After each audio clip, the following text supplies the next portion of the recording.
நியூஸ்போர்ட் செய்திகள். சென்னை வானகரத்தில் உள்ள CIPET TVS தொழில்நுட்ப கல்லூரியின் 15வது பட்டமளிப்பு விழா.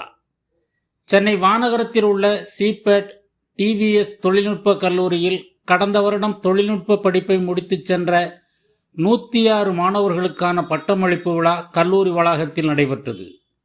இது இக்கல்லூரியின் 15வது பட்டமளிப்பு விழாவாகும். இந்த விழாவில் TVS training and services limited, Cranfield பல்கலைக்கழகத்தின் சென்னை இயக்குனர் மற்றும் தலைமைச் செயல் அலுவலரும், போல்ஸ்டார் மேனேஜ்மெண்ட் சர்வீசஸ் பிரைவேட் லிமிடெட்டின் இயக்குனர் மற்றும் தலைமைச் செயல் அலுவலருமான CN பிரசாத் சிறப்பு விருந்தினராக கலந்து கொண்டு பட்டமளிப்பு விழா பேருரை நிகழ்த்தி மாணவர்களுக்கு பட்டங்களை வழங்கினார். விழாவில் டிவிஎஸ் கல்வி குழுமத்தின் இயக்குனர் டாக்டர் மாலினி சீனிவாசன் சிறப்பு அழைப்பாளராக கலந்து கொண்டு மாணவர்களுக்கு பரிசு வழங்கி சிறப்பித்தார்.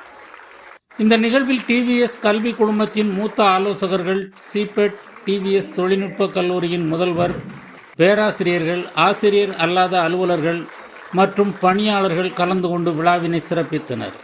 நியூஸ்போர்ட் செய்திகளுக்காக வை. மாரிமுத்து.